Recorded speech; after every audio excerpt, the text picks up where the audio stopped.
Peraí, inciso 5 do artigo 12 do Código de Ética, os deveres do pastor para com a igreja. Vai. Não assumir compromissos financeiros sobre a igreja sem sua autorização. E aí, você discorda disso também? Não, aí eu estou na dúvida. Por exemplo, o que limita esse compromisso financeiro? É R$1 ou é R$1.000? Não entendi bem. Entendeu? Então, vamos lá. De acordo com o Código de Ética, está dizendo que é para o pastor não assumir compromisso financeiro pela igreja sem sua autorização.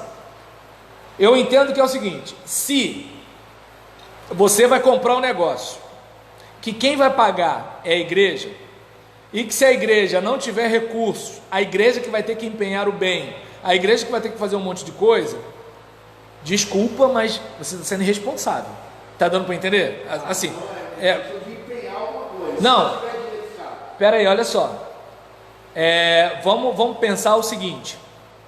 Digamos, o texto está dizendo: não assumir compromissos financeiros pela igreja sem sua autorização. Se você chegou hoje e assumiu a igreja, você, por exemplo, pode lá na sucessão já bater um papo com o pessoal. Irmãos, como é que é o negócio aqui? Para eu, por exemplo, comprar um saco de bala Juquinha, eu tenho que fazer reunião de obreiro? Irmãos, uma coisa, aquele microfone lá está falhando direto. Para eu ir lá na loja comprar um microfone novo, eu tenho que pedir bênção para alguém, entende? Ou então, por exemplo, irmãos, uma coisa, né? Digamos, a gente tem uma empresa de publicidade. No nosso contexto não é empresa de publicidade, né? É a filha do Joaquim que faz uns layouts lá, entende? Faz um negócio no Canva lá e a gente, né, tá lá propaganda e marketing.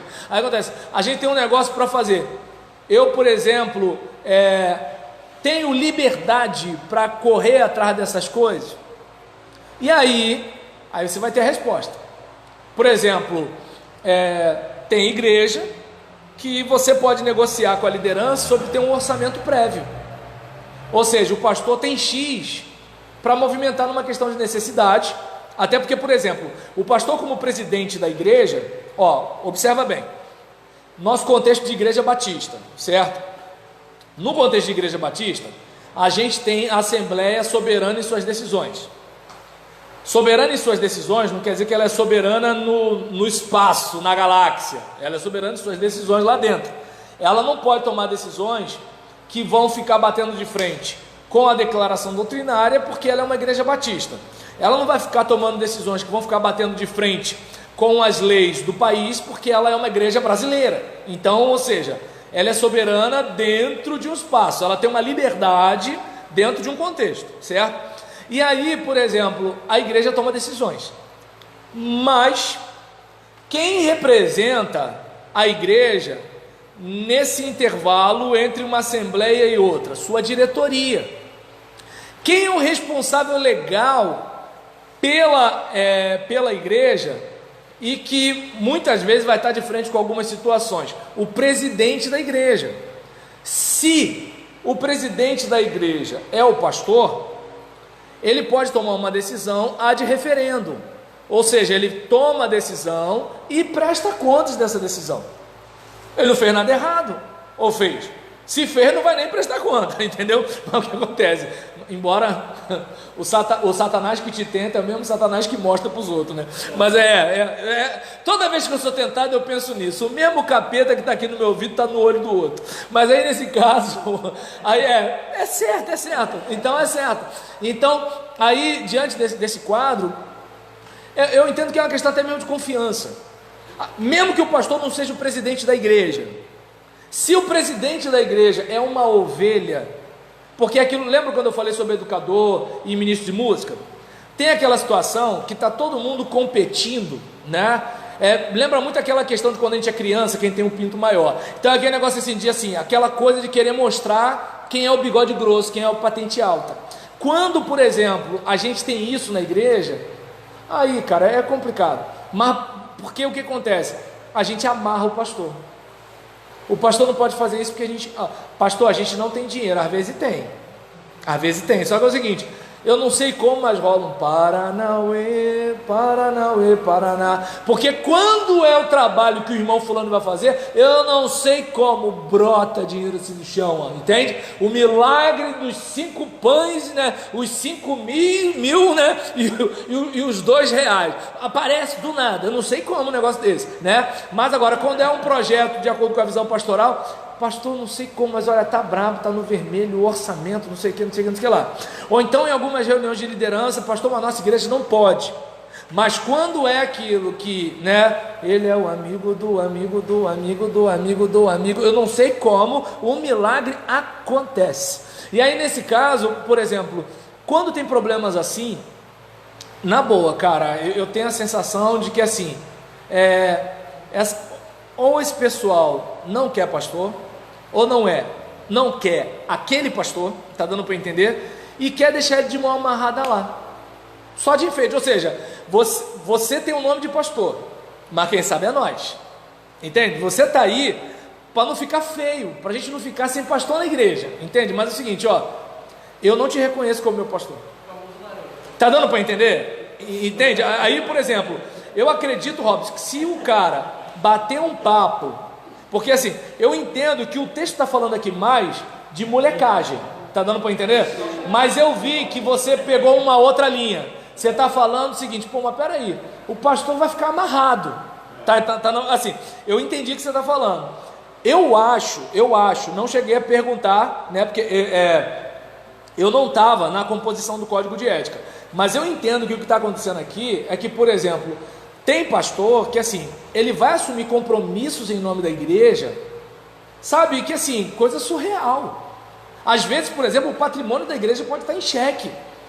Às vezes a igreja pode se envolver com questões até criminosas por causa de dinheiro. Não vou entrar em detalhes, mas vocês estão entendendo. Então assim, às vezes o pastor assim, ele bota a igreja num sanhaço, e aí quando vai ver, e agora? Não sei, o pastor de vocês arrumou isso aí, e eu quero o meu dinheiro.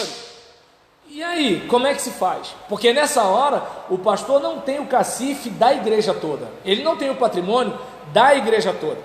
Então, o pastor não pode ser moleque, certo? Não pode ser moleque. Mas em contrapartida, a igreja também não pode sufocar o cara, de modo que é o seguinte, gente, peraí, cada passo tem que fazer um sacrifício, matar 10 boi, entende? Cada passo, lembra do pessoal trazendo a arca? Cada passo é uma situação dessa. Eu, pelo menos, eu sou do seguinte raciocínio, de bater um papo com a igreja e falar o seguinte, gente, olha só, de acordo, primeiro, a igreja tem uma previsão orçamentária, porque eu entendo que a igreja precisa ter. Ah, mas a gente não sabe fazer. É simples, quanto a igreja gastou? Então a gente já sabe que a igreja gasta tanto com luz, gasta tanto com sustento ministerial, gastando com não sei o que, não sei o que lá. Sobra quanto? E não sobra nada. Então, por exemplo, vamos fazer um negócio. O pastor vai trazer picolé para cá para o freezer, vai vender e aquele dinheiro ali vai servir para ele usar para a visão ministerial dele, já que a igreja não tem dinheiro para nada.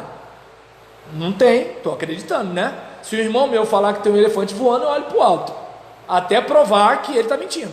E aí, pastor, tranquilo, é uma situação. Se a igreja tem uma previsão orçamentária, se a igreja tem recursos, então olha só, meus irmãos, tem algum problema se, poxa, a igreja tem uma entrada de 30 mil, uma coisa, por exemplo, até coisa de 1.000 a 2.000, dependendo da necessidade, é de boa para nós, ou tem que pedir bênção para alguém? Porque na maioria das vezes o pastor não pode, mas tem um bonito que pode, sem assembleia, entende?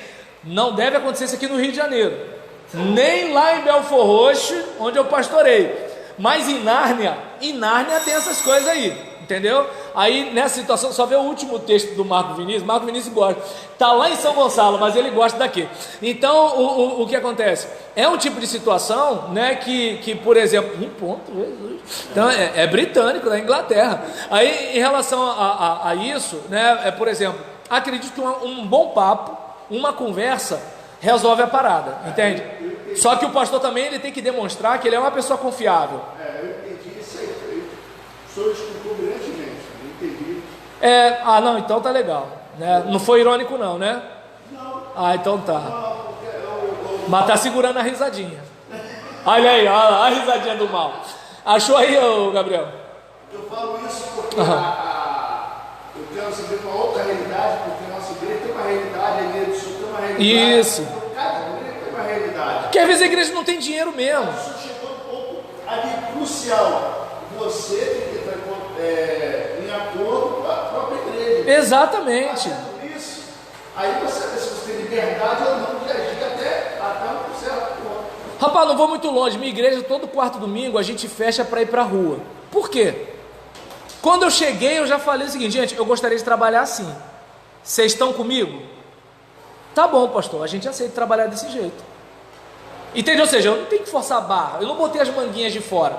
A gente conversou. A igreja podia me rejeitar por causa disso. Fala, ô. Pera aí, vai, fala, ô. Eu conheço o Vai pastor. encerrado aí no vídeo. Eu conheço o pastor que eu vou Ah, falar. mentira. Porque está ao vivo. Isso foi encerrado. Não, aqui tá acontecendo. Eu vou falar o nome do pastor que está ao vivo. Será que tá ao vivo? Oi. Vou falar o nome do pastor. Aham. Salve. Sim. Ele chegou e falou assim: ó, comissão de obra, vocês podem agir e dar a satisfação ao secretário, porque precisamos Exatamente. fazer tal coisa. Faltou um saco de cimento. Reunião. Isso eu já chegava a fazer parte do grupo. Ó, pastor, estou comprando. Não, beleza. Depois eu converso com a tesoureira, eu pego o dinheiro, eu já pegava o dinheiro para o saco, ou comprava o saco e ela me pensa assim, porque eu precisava daquilo na hora. Então, assim, realmente, Ó, colocaram mais um aqui agora, hein? só tem que ter consenso realmente. Vai. São duas perguntas dele. Isso. Daí a necessidade da separação da figura do pastor como presidente de igreja, a fim de permitir o mesmo ao pleno exercício da sua vocação. Uhum. Aí o pastor, com a devida Vênia. penso que É um jeito elegante de dizer que discorda. Penso que o pastor não deve ter atribuição com a rotina administrativa da igreja, né? Parece comprar, consertar, manutenção. O ideal, a meu juízo, é ter uma comissão de finanças que teria essa atribuição de assessoria econômica para contribuir com o planejamento da igreja.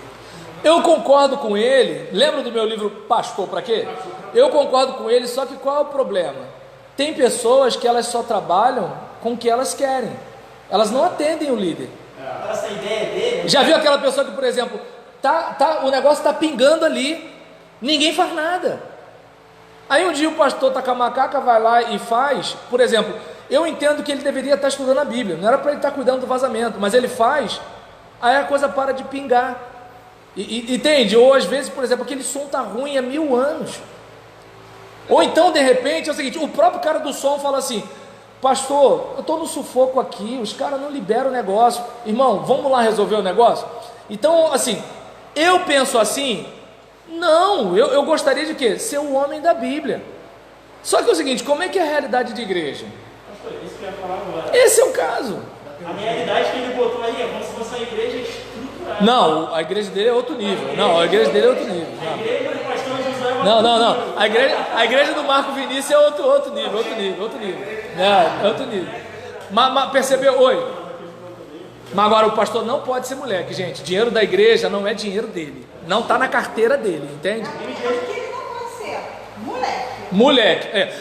Além do dinheiro da igreja não ser dele, o pastor não pode ser moleque. Exatamente. Vai ser irresponsável. Em relação ao trabalho também, em relação ao trabalho do pastor, muitos não entendem, né? Que o pastor é o cara do homem da Bíblia. Então, assim, quando Exatamente.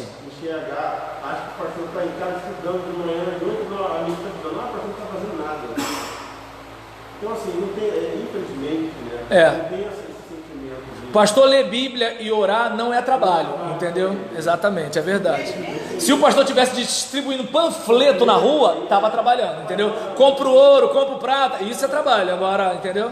Quantos domingos estão descansando, o pastor domingo está... Dá o outro lado, pensando na mensagem. Não, sem falar a hora que vai dormir, né? Quando dorme.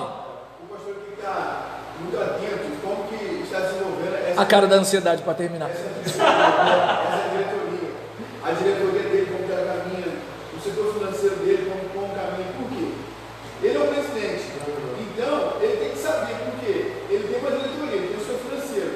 Mas ele tem líderes cristãos também, que fazem parte da igreja. Se ele estiver bem assessorado, ele nem bota a mão em nada. Não, ele não tem que colocar em nada. Mas ele tem que saber essa questão aí. Aí às vezes, essa questão toda financeira. Ele tem que saber. Tem um líder, aí tem pessoa financeira ali, tem um irmão, uma irmã, que não gosta do departamento de Estado, mas ama outro departamento. Aham. Tem tesoureiro que gosta de uma área e ele não gosta de outra. Não é mentira isso. Então o departamento libera. Aí o presidente libera. Aí o presidente fala assim: não vou me meter nisso, para não arrumar guerra minha tesoureira. Só que ele está comprando briga, ele já está arrumando briga com o líder dele. Aham. Porque ele é um cara de certo, não, porque é óbvio que sempre vão reclamar.